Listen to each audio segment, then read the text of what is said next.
नमस्कार, मैं हूं आपके साथ प्राची पाराशर और आप देख रहे हैं मुद्दे की बात। मुद्दे की बात में आज शुरुआत उस धांधली के साथ जो यूपी विधानसभा सचिवालय की भर्तियों में हुई, क्योंकि पिछले साल दिसंबर के महीने में जिन 87 पदों की भर्तियां निकाली गई थी, उसमें योग्यता को दरकिनार कर रसूखदारों को भर्ती कर लिया और अब कोर्ट ने सरकार से इसका जवाब मांगा है।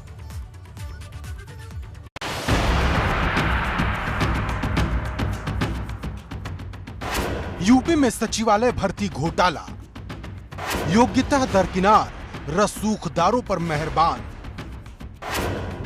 विधान परिषद की नौकरियों में गड़बड़ झाला। इस विज्ञापन को जरा ध्यान से देखिए। ये वही विज्ञापन है जो उत्तर प्रदेश विधानसभा सचिवालय से 7 दिसंबर 2020 को जारी हुआ था। इसमें कुल 87 पदों के लिए भर्ती निकाली गई थी, जिसमें सहायक समीक्षा अधिकारी के 53 पद थे और समीक्षा अधिकारी के 13। भर्ती में प्री और मेंस परीक्षा का प्रावधान था, लेकिन अब ये पूरी परीक्षा सवालों के घेरे में है, क्योंकि कुछ अभ्यर्थियों ने कोर्ट में याचिका दायर कर इस पूरी परीक्षा में धांधली का आरोप लगा दिया है, जिस पर सुनवाई करते हुए हाईकोर्ट की लखनऊ खंडपीठ ने 10 दिन में सरकार से जवाब मांगा है। आपको बता दें कि अपने हलफनामे में छात्रों ने परीक्षा में कुछ छात्रों की OMR को सबूत के साथ पेश किया है, जिसमें साफ पता चल रहा कि किसी को महज 7 अंक मिलने पर प्री परीक्षा में पास घोषित करके मेंस में बैठने का मौका दिया गया, तो किसी को महज 10 अंक हासिल करने पर ही मेंस के लिए क्वालिफाई करार दे दिया गया। इतना ही नहीं, जिसे मेंस परीक्षा में 190 अंक मिले, उसे टाइपिंग की परीक्षा में डिस्क्वालीफाई घोषित कर बाहर का रास्ता दिखा दिया गया। बीते साल दिसंबर में उत्तर प्रदेश विधानसभा सचिवालय में अलग अलग पदों के लिए भर्ती के विज्ञापन निकाले गए। कुल 87 पदों के लिए विज्ञापन निकाले गए।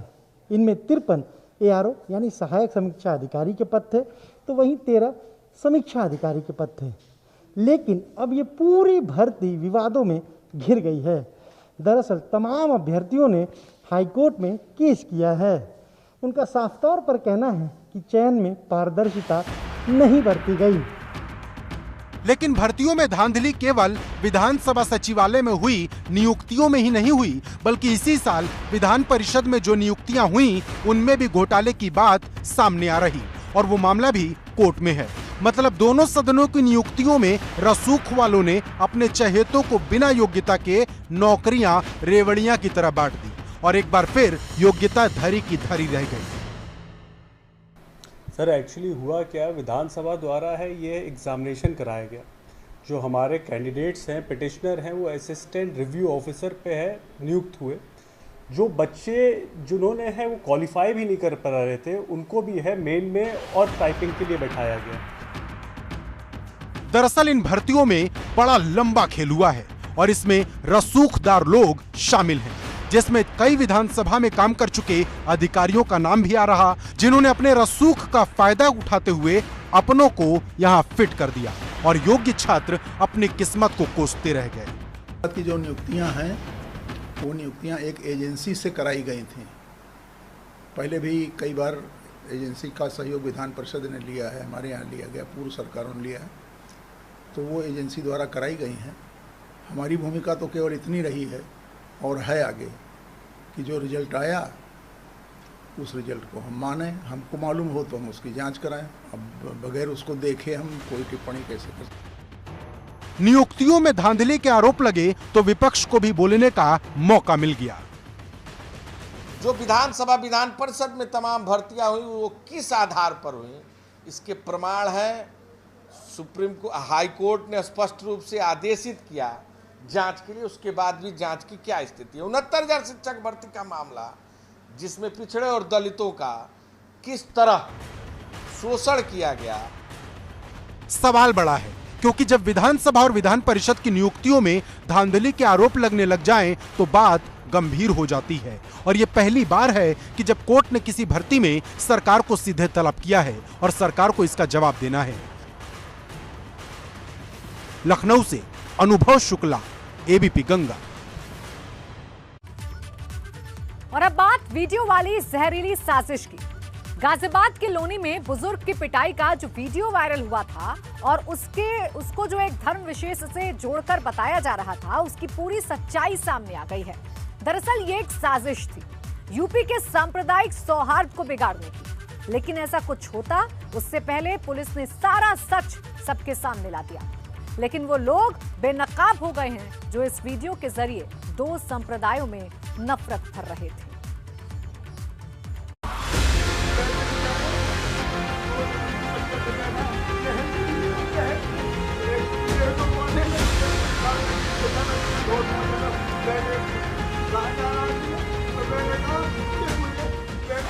भड़काऊ वीडियो का हथियार सांप्रदायिक सौहार्द पर वार।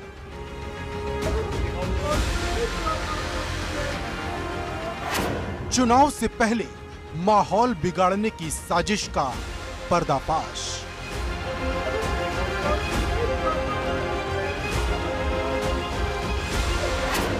गाजियाबाद के लोनी में भड़काऊ वीडियो की सबसे बड़ी पड़ताल।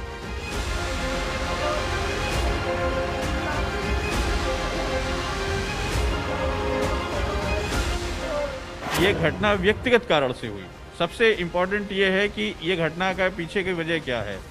तो ये घटना किसी धार्मिक कारण से होना कतई नहीं पाया गया है। क्या गाजियाबाद के लोनी में बुजुर्ग की पिटाई का ये वायरल वीडियो सांप्रदायिक सौहार्द को बिगाड़ने की सोची समझी चाल थी? क्या चुनाव से पहले यूपी को दुनिया की नजरों में बदनाम करने की नापाक साजिश थी? क्योंकि जिस वीडियो को अलग अलग हैशटैग के साथ सोशल मीडिया पर वायरल किया गया और एक धर्म विशेष को बदनाम किया गया, वो पुलिस की पड़ताल में झूठा साबित हुआ।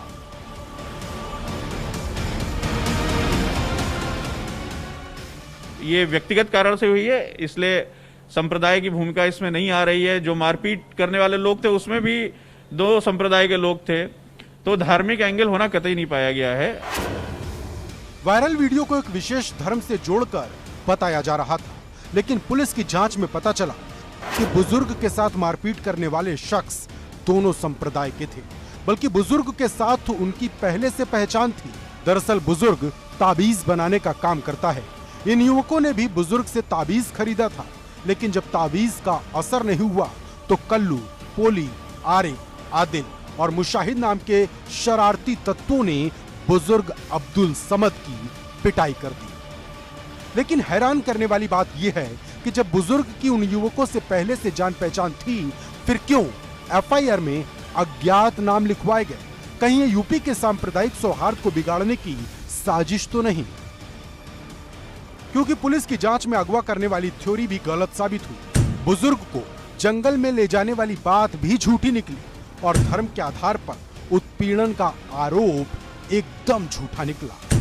वहीं पुलिस ने फेक न्यूज और धार्मिक भावना भड़काने को लेकर 9 लोगों के खिलाफ मामला दर्ज किया है। जिन लोगों पर मामला दर्ज हुआ उनमें मोहम्मद जुबैर, जो कि ऑल्ट न्यूज के को फाउंडर हैं, राणा अयूब, वरिष्ठ पत्रकार हैं, गुजरात फाइल्स के लेखक हैं, द वायर न्यूज वेबसाइट है, सलमान निजामी जो कि कांग्रेस नेता हैं, मस्कूर उस्मानी कांग्रेस के ही नेता हैं, समा मोहम्मद कांग्रेस के प्रवक्ता हैं, सबा नकवी वरिष्ठ पत्रकार हैं और ट्विटर इंडिया के नाम से एफआईआर दर्ज हुई।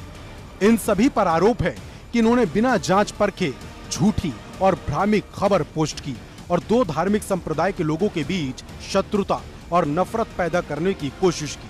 वहीं ट्विटर पर आरोप है कि उसने एक वीडियो को वायरल होने से नहीं रोका। इन सभी पर आईपीसी की धारा 153, 153A, 295A, 505, 120B और 34 के तहत एफआईआर दर्ज की गई है। Communal harmony, peace, tranquillity disturb करने का जो प्रयास किया गया है, उस पे जो रेलेवेंट सेक्शन है उसमें हमने 7 लोगों के खिलाफ ट्विटर इंडिया के खिलाफ कल एफआईआर लिखी है। जबकि प्रदेश का माहौल खराब करने के साथ ही इस वीडियो का राजनीतिक इस्तेमाल भी खूब हुआ। खुद कांग्रेस नेता राहुल गांधी ने ट्वीट किया था, जिस पर पलटवार कर सीएम योगी ने राहुल गांधी को यूपी को बदनाम न करने की हिदायत दी थी। लेकिन बड़ा सवाल यह है कि अगर इस वीडियो की सच्चाई सामने न आती तो क्या होता? क्योंकि इस वीडियो के जरिए प्रदेश के सौहार्द को खराब करने की पूरी कोशिश थी। लेकिन गनीमत रही कि ऐसा होने से पहले सारा सच सामने आ गया। लेकिन ऐसे लोगों के खिलाफ कड़ी कार्रवाई होनी चाहिए जो बिना सोचे समझे फेक न्यूज को हवा देते हैं और दो संप्रदायों के बीच खाई पैदा करने की कोशिश करते हैं। गाजियाबाद से शक्ति सिंह, एबीपी गंगा। और अब बात ताजमहल के दीदार की। 2 महीने के बाद फिर से ताजमहल को पर्यटन के लिए खोल दिया गया है। ताजमहल से यूपी की ठप पड़ी टूरिज्म इंडस्ट्री को फिर से दम मिलेगा और सरकार के खाली हो रहे खजाने को बल मिलेगा और उन लोगों को रोजगार मिलेगा जिनकी रोजी रोटी ताजमहल से जुड़ी हुई है।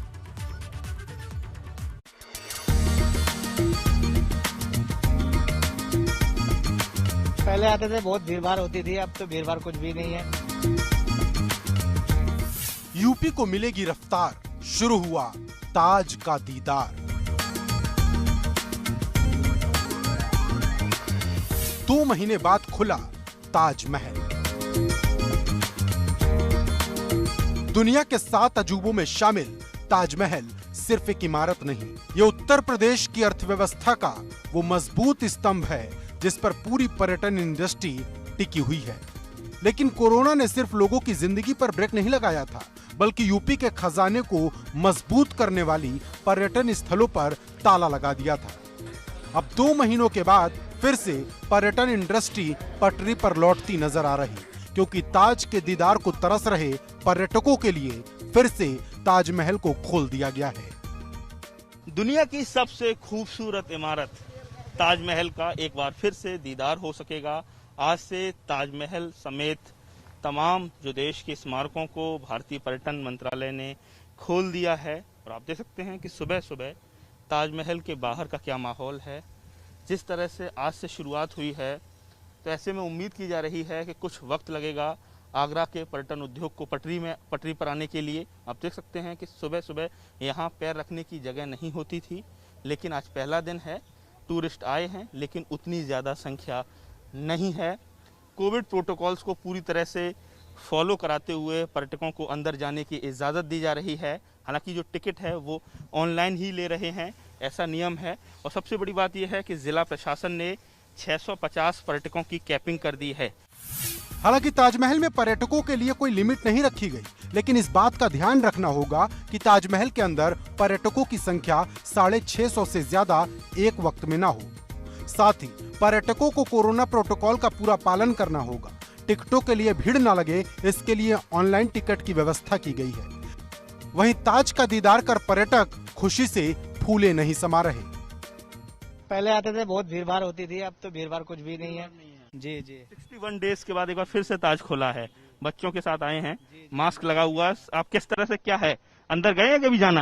अभी जाना है, अभी गए नहीं। टिकट ऑनलाइन लेना पड़ा, टिकट लेने के लिए बोल रहे हैं।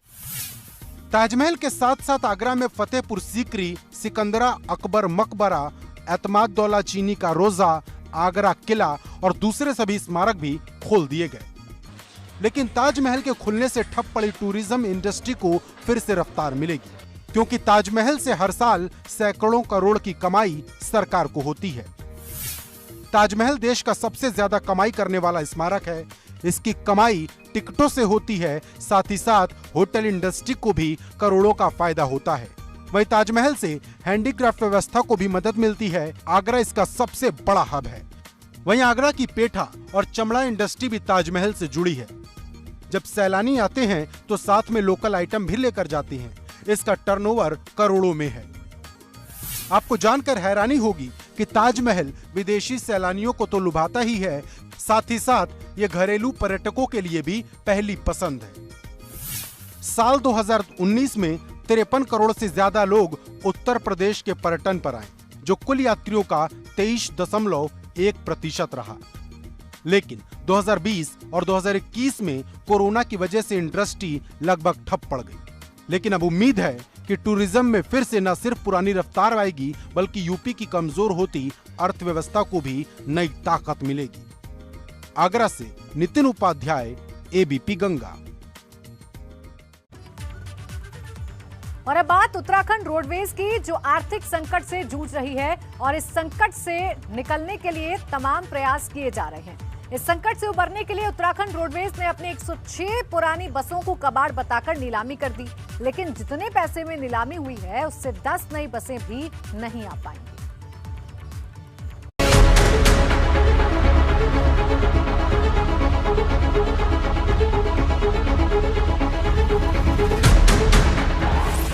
आर्थिक संकट की मार, उत्तराखंड रोडवेज बेहाल।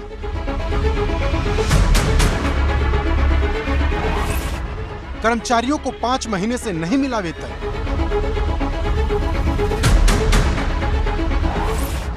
एक 106 बस हुई नीलाम।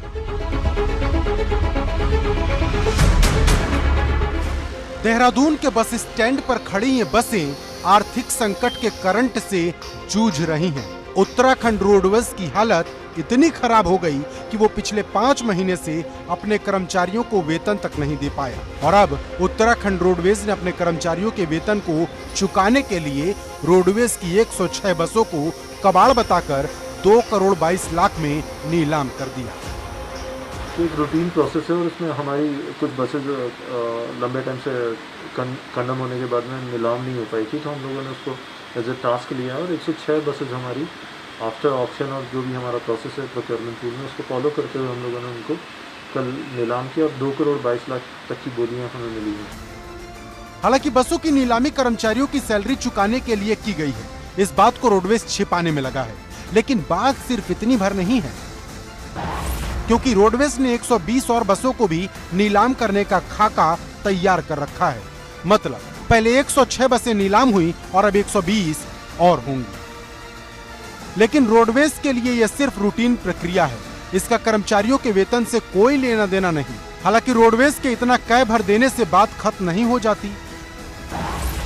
कहीं इन चलती फिरती बसों को कबाड़ बताकर कौड़ियों के भाव में नीलामी के पीछे कोई और खेल तो नहीं छिपा? कहीं पुरानी बसों को नीलाम कर नई बसों को खरीदने का रास्ता तो साफ नहीं किया जा रहा?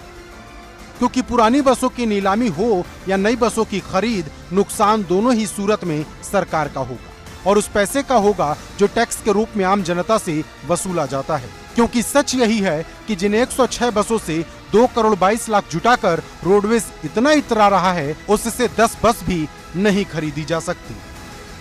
देहरादून से पंकज राणा, एबीपी गंगा।